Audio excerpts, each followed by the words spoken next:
repetirlo, estemos donde estemos. Amén. Amén. Amén. En la tarde de hoy me gustaría seguir con la línea que estábamos tomando del Evangelio de Juan. Amén. Lo dije la otra vez, lo vuelvo a repetir. Sé que este tipo de mensajes tan bíblicos, tan expositivos, tan teológicos, no son el tipo de mensaje que da la energía a veces que uno necesita o trae las emociones al corazón que a veces buscamos en las palabras.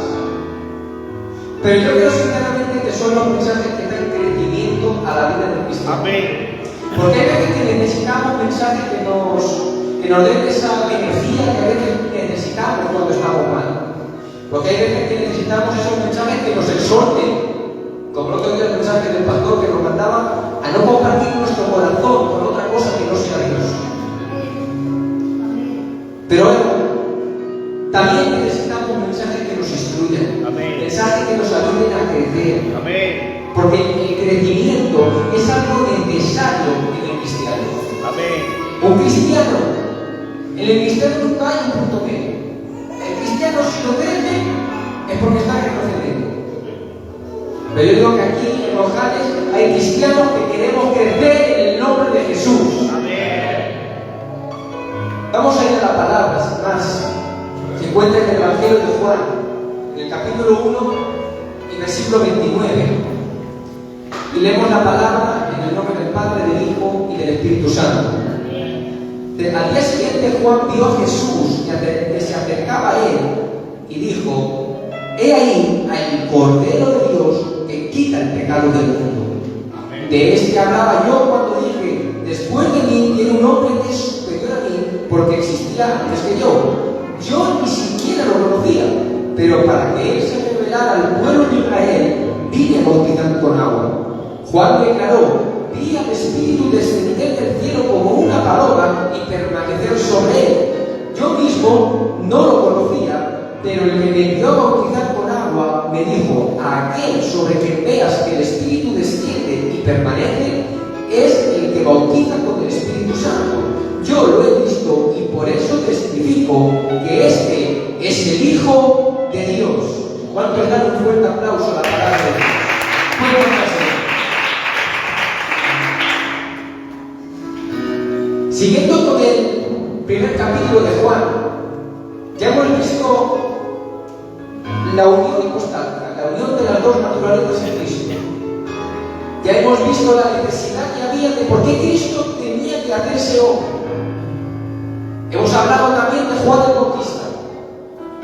Y todo siempre va en una misma dirección. Y esa dirección es Cristo. Juan intenta una y otra vez en su Evangelio mostrarnos y enseñarnos quién es Cristo. Intenta mostrarnos que Cristo es la segunda persona de la deidad, que Cristo es Dios. Amén. Que ese Dios, el único Dios, ha descendido y se ha hecho hombre. Este Cristo tiene dos naturalezas, dos voluntades, una humana y otra divina. La humana siempre sometida a la divina. Y que ahora el Dios eterno, el Dios omnipresente, el Dios que es suficiente en sí mismo, aquel que es eterno, ha pasado a entrar dentro del espacio y del tiempo de la humanidad.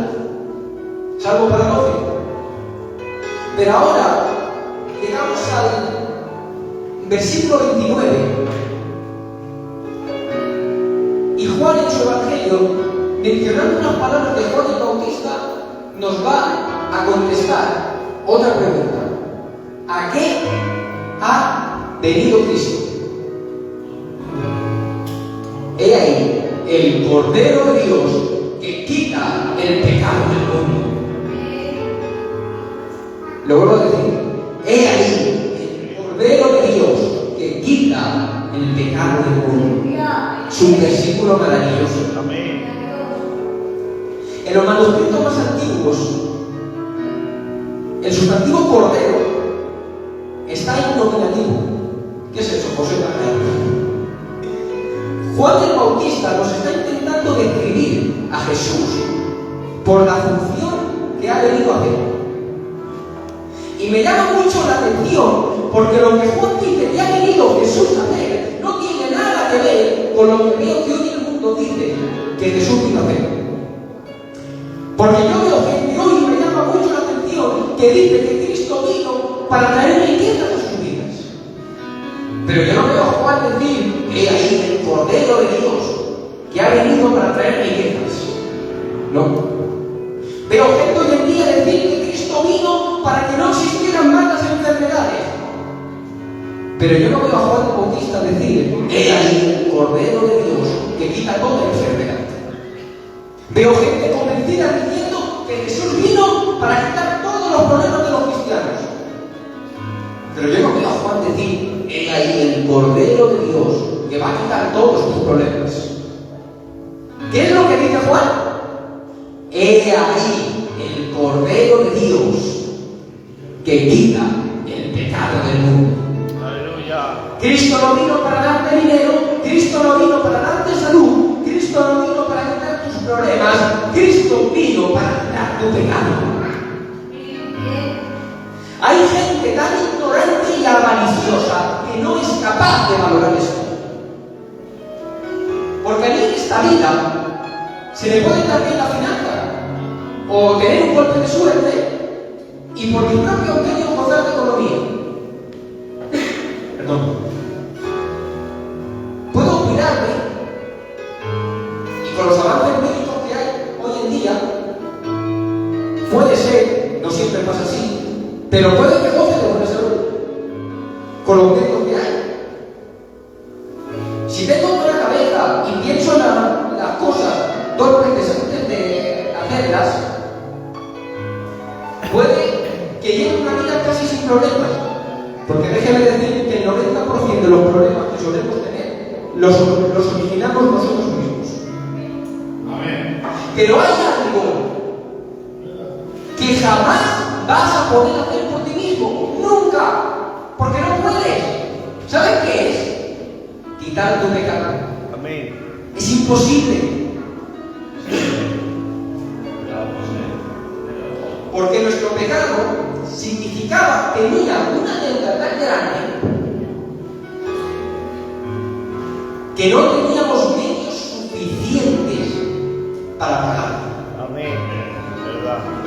¿Cuántos dicen fuerte gloria a Dios? Gloria a Dios. Por eso, en esta tarde, me veo en la obligación, dado el versículo, de hablar de algo que me va a sonar un poco a chino, pero por eso voy a explicarlo. Amén. Me veo en la obligación de hablar de la sustitución vicaria. Amén. Gloria a Dios. El otro día lo sobrevolé un poco por encima, pero hoy me gustaría adentrarme de lleno. Amén. Amén. Amén. ¿Cuánto dan un fuerte aplauso a nuestro Dios?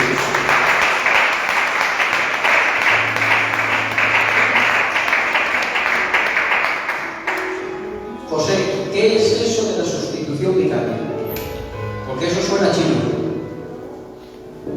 Vicaria viene del latín vicarius y significa el que hace las cosas en lugar de otro. El que hace las cosas en lugar de otro.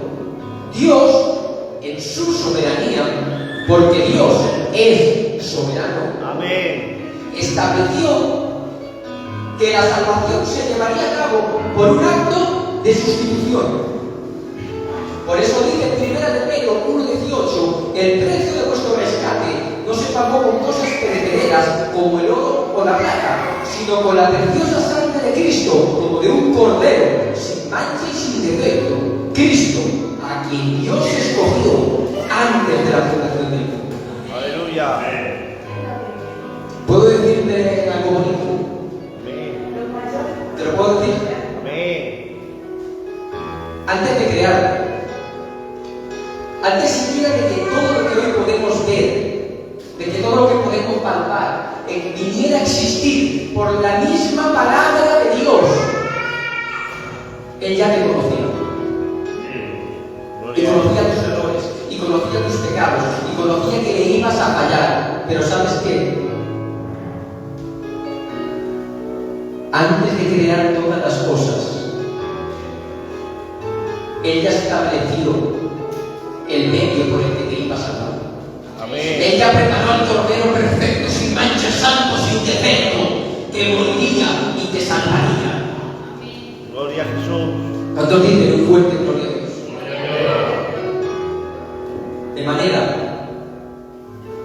que cuando caigas y el dedo señalador del acusador venga y te diga que eres pecador, tú puedas decir tranquilo y confiado: ninguna condenación hay para los que están en Cristo Jesús. Amén.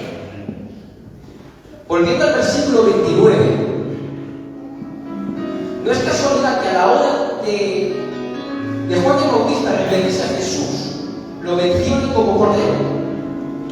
Hemos leído antes Primera de Pedro, dice también el capítulo 13 de Apocalipsis: y lo adorarán todos los que moran en la tierra, cuyos nombres no han sido escritos desde la fundación del mundo en el libro de la vida del Cordero que fue inmolado. Apocalipsis 22:3: y ya no habrá más maldición, y el trono de Dios y el Cordero estará allí, y sus siervos le servirán. Cuando se menciona a Jesús como Cordero, es una referencia a dos cosas. Número uno, al Cordero Pascual. Número dos, al Cordero que establecía las leyes del sacrificio.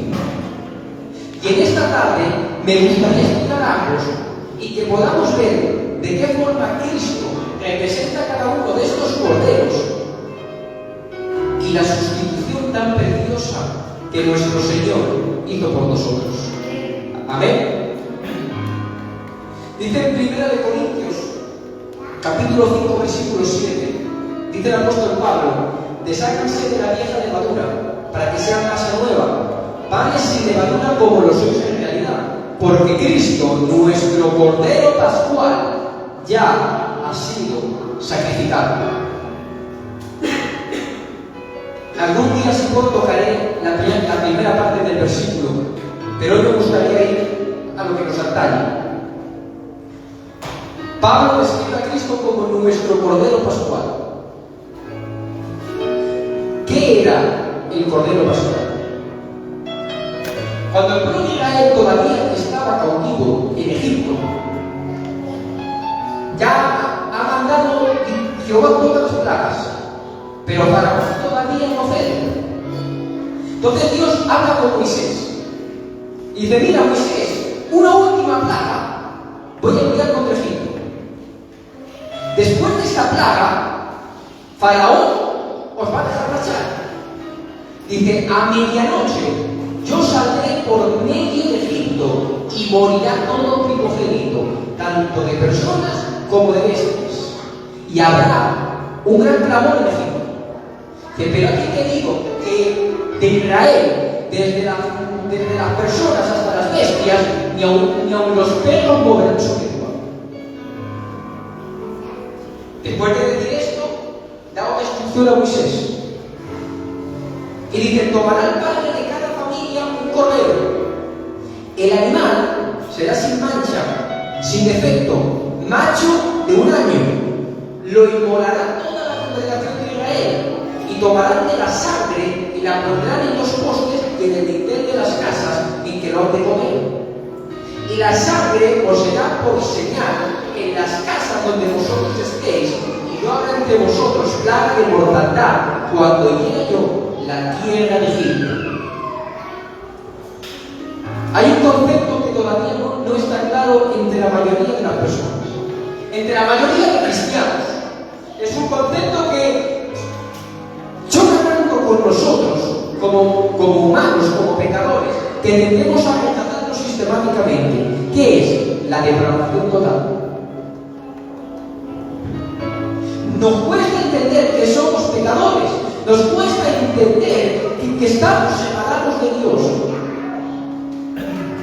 que antes de conocer a Cristo, que antes que Cristo hiciera nosotros estábamos separados de Él, que éramos pecadores, que por nosotros mismos no queremos las cosas de Dios. Nos van a decir Romanos capítulo 3, versículo 10, no hay justo ni aun uno, no hay quien entienda, no hay quien busque a Dios. Todos se desviaron, aún así hicieron inútiles. El veneno de víbora debajo de sus labios. Sus pies se apresuran a derramar sangre. No conocieron camino de paz. Dice, no hay temor de Dios en ellos. ¿De quién habla? Con mucho respeto, eso habla de usted y de mí. Voy a decir algo que puede que suene fuerte, ¿de acuerdo? Pero es la más absoluta de las realidades. Nosotros, usted y yo, no somos mejores que esos egipcios. José está vuelto loco. Pero si esos egipcios tenían a los israelitas esclavos, si esos egipcios eran idólatras, no somos mejores que ellos. Piensa en tu día a día. Piensa en lo que haces. Piensa en lo que hablas. Y ojo, en lo que piensas. ¿Cuántas veces me fallas? Si pusiéramos aquí una pantalla donde se reflejaran todos tus pensamientos y todos pudiéramos verlos, ¿podrías salir de este lugar con la cabeza alta? Porque yo no. Yo personalmente no merecemos nada salvo sufrir. Y voy a decir otra que va a sonar todavía más fuerte. Hoy en día hay mucho miedo de decir estas cosas, pero es la verdad. Incluso los israelitas que estaban en aquel momento allí, que estaban siendo salvados por la mano de Dios, tampoco eran menos merecedores que los egipcios del juicio. Porque yo no veo que diga, y pasaré en medio y veré quién es israelita y veré quién es egipcio. No dice eso. ¿Qué dice la palabra? Y veré la sangre del cordero, y pasaré de vosotros, y no habrá plaga de mortandad cuando pase y llegue Egipto. La sangre del cordero es lo que hace la distinción. Aleluya. Asimismo, como esos egipcios, nosotros merecíamos el juicio. Pero el padre de familia preparó el cordero. Hebreos 10:5, sacrificios y ofrendas no quisiste, en su lugar me preparaste cuerpo. Y ahora la sangre de este cordero perfecto, de este cordero sin mancha, de este cordero sin contaminación, ha sido puesto en el dintel y en el marco de nuestras vidas. Amén. De manera que cuando viene el juicio de Dios, ya no ve tu imperfección, ya no ve mi imperfección, ya no ve tu pecado, ya no ve mi pecado, ve la perfección del Hijo de Dios. Amén. Aleluya. ¿Cuántos dan un fuerte aplauso a nuestro Dios?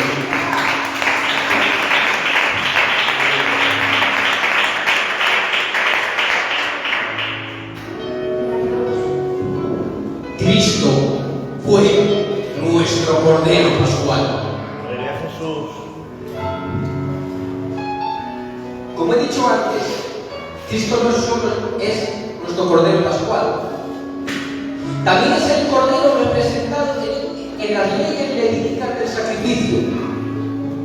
En la Pascua, Cristo como nuestro Cordero hace expiación por nosotros.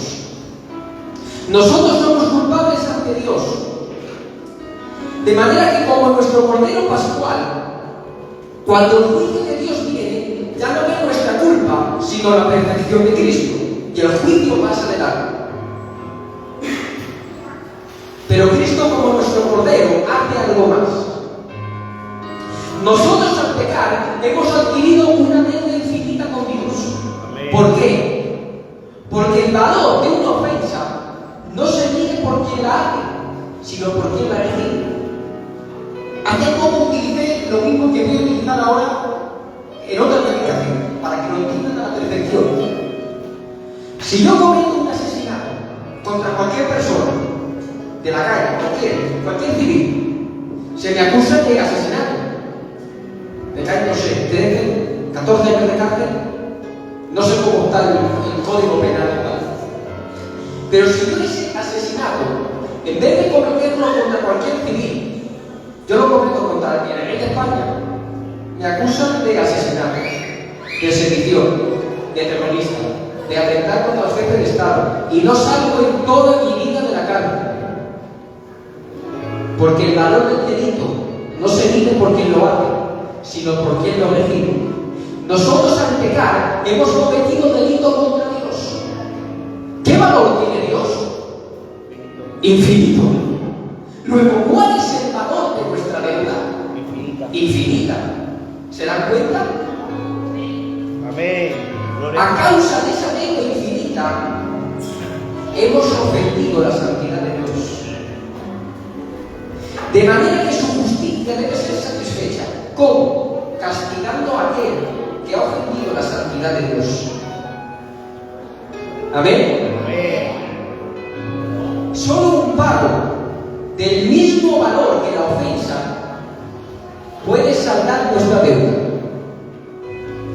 En el primer capítulo de Levítico dice lo siguiente: el Señor llamó a Moisés y habló desde la tienda de reunión y ordenó que dijese a los israelitas: cuando alguno traiga una ofrenda al Señor, deberá presentar un animal de ganado vacuno o ovino. Si el animal que ofrece holocausto es vacuno, deberá presentar un macho sin defecto a la entrada de la tienda de reunión. Así será aceptable al Señor. Pondrá su mano sobre la cabeza de la víctima, la cual le será aceptada en su lugar y le servirá de propiciación. De propiciación. Otra palabra que suena chido, ¿verdad? ¿La explico? Amén. La definición de propiciación: sacrificio que se ofrecía para aplacar la ira de Dios. Este muchacho se ha vuelto loco. Este muchacho se ha vuelto loco. Gloria a Dios. Me estás hablando de Dios. ¿Cómo me hablas ahora de la ira? Amén. Sí, el pecado del hombre despierta la ira de Dios. Amén. Hablamos mucho del amor, de la gracia y de la misericordia de nuestro Dios. Y tiene que ser así, porque no se puede hablar de nuestro Dios sin hablar de su amor, sin hablar de su gracia y sin hablar de su misericordia. Pero pasamos totalmente por alto su ira, su justa ira, porque su ira no es como la nuestra. Nuestra ira siempre se lleva a cabo por motivos injustificados y nos lleva a perder el control. Pero la ira de Dios no. La ira de Dios es justa.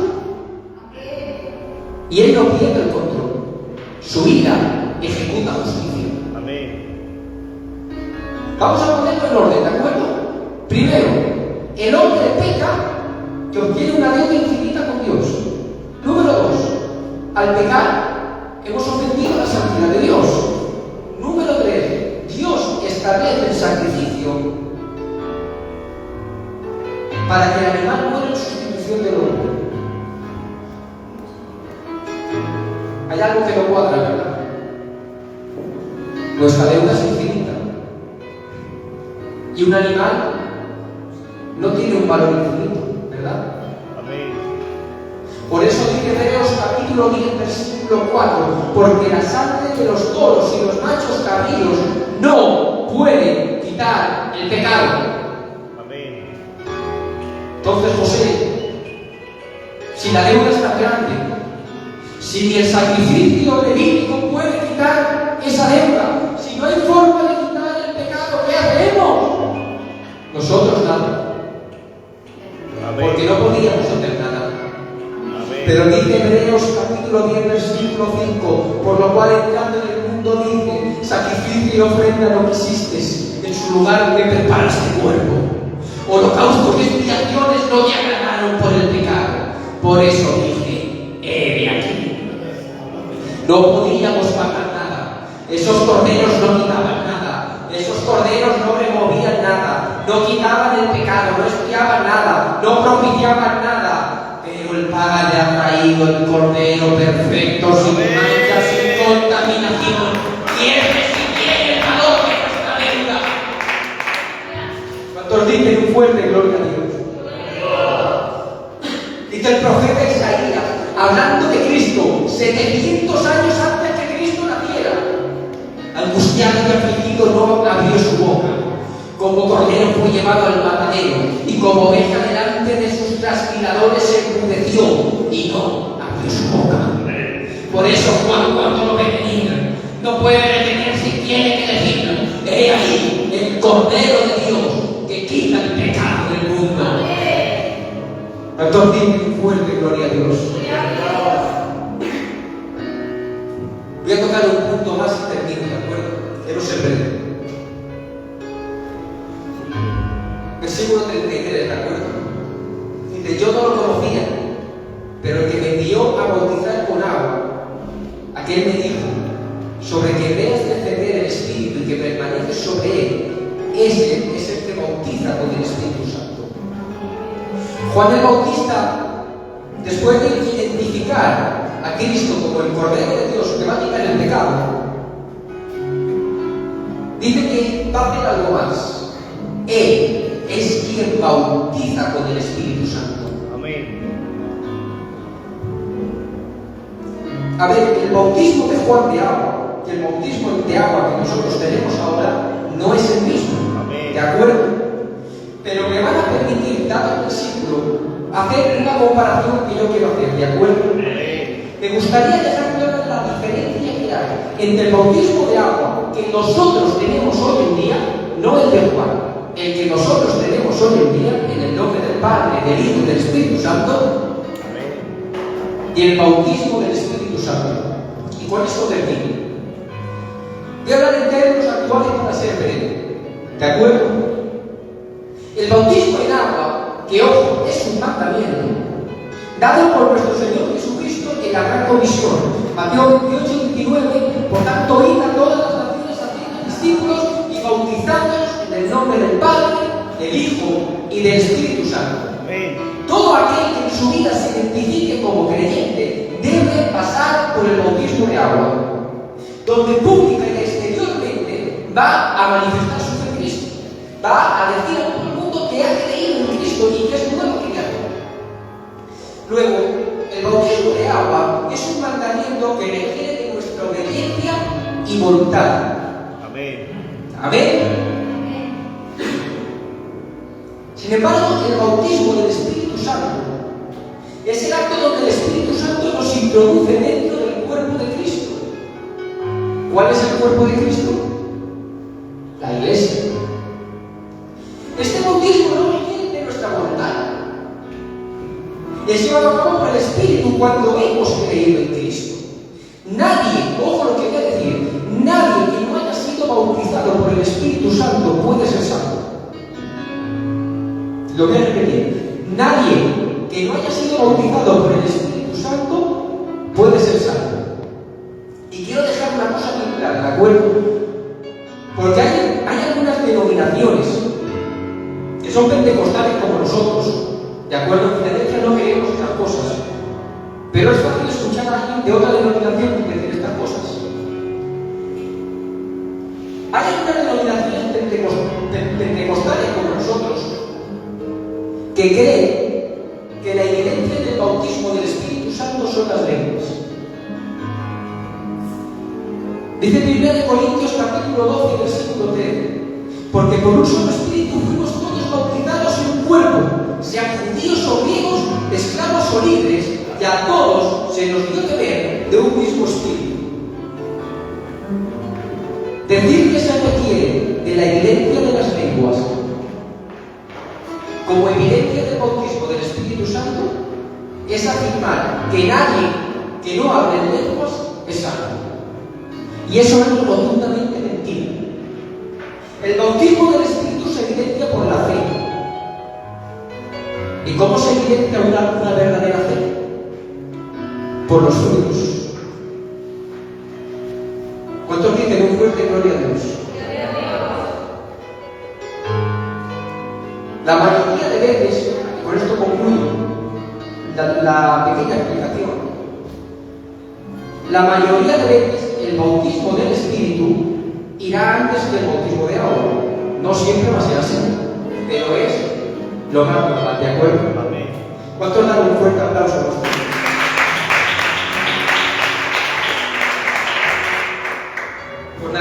mediante Dios he compartido en esta tarde. Gloria a Dios. He intentado hacerlo lo más entendible posible. Amén. Sé que son cosas que requieren de mucha atención, Amén. que requieren de un esfuerzo, pero créanse que vale la pena hacer ese esfuerzo, Amén. de entender estas cosas y conocer mejor las verdades de nuestro Dios. Amén. Amén. Los hermanos toman una alabanza de júbilo y pasan por todo. Gloria a Dios.